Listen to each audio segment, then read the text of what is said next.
Believe it or not, in this world of ours, hope is what tyrants, abusers, and bullies fear most. Hope is what they try to destroy because hope is what inspires people to resist. Hope is what gives people their dignity, what reminds them that they are human beings. Hope is what makes us dare to oppose injustice and cruelty. Hope is what changes the future. In the Harry Potter books, there comes a time when Harry is on the run and hiding while he's searching for Horcruxes. But while he's gone, the rest of the Order of the Phoenix have a pirate radio station, which they call Potter Watch, to keep people informed of the truth and to keep up their hope and courage in a dark time. During one of the broadcasts, Fred and George asked Remus Lupin if he believes Harry is still alive. Lupin says, "I do. There is no doubt at all in my mind that his death would be proclaimed as widely as possible by the Death Eaters if it had happened, because it would strike a deadly blow at the morale of those resisting the new regime. The boy who lived remains a symbol of everything for which we are fighting, the triumph of good, the power of innocence, and the need to keep resisting." Harry gives hope even when he's on the run. Now in the final book, Harry faces a terrible decision. Like Jesus in the Garden of Gethsemane, Harry knows that he must die in order to save others. But he has a choice. He doesn't have to do this. Only his death can ensure the defeat of the Dark Lord, just as Jesus' death ensured the defeat of Satan. And like Jesus, Harry is strengthened in his final hours. Dumbledore gave Harry a very special magical object. It was called a resurrection stone. It allows the user to bring back loved ones who have already died. According to an ancient tale, the person who made the stone used it to bring back a woman he loved so that she would stay with him. But she was unhappy to be back in this world. She no longer belonged here.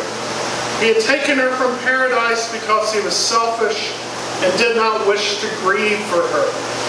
But finally, he let her go back where she belonged. Harry waited till the very end of his life to use the resurrection stone. He desperately wanted to be with his parents, with Sirius, and with Lupin, who had just died in the great battle. So before he went to face Voldemort, he called up those who had gone before. I think the book expresses this very well. And again, Harry understood without having to think. It did not matter about bringing them back because he was about to join them. He was not really fetching them, they were fetching him. He closed his eyes and turned the stone over in his hand 3 times. He knew it had happened because he could hear slight movement around him that suggested frail bodies shifting their footing on the earthy, twig-strewn ground that marked the outer edge of the forest. He opened his eyes and looked around. They were neither ghosts nor truly flesh. He could see them. Less substantial than living bodies, but much more than ghosts. They moved toward him, and on each face there was the same loving smile. James was exactly the same height as Harry. He was wearing the clothes in which he had died, and his hair was untidy and ruffled, and his glasses were a little lopsided, just like Mr. Weasley's. Sirius was tall and handsome and younger by far than Harry had seen him in life.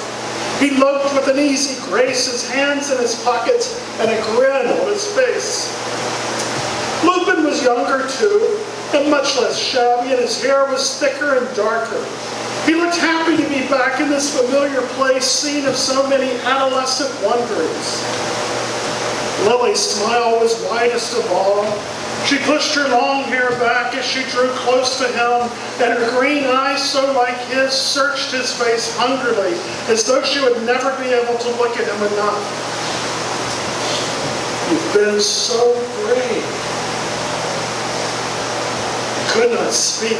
His eyes feasted on her, and he thought he would like to stand and look at her forever. And that would be enough.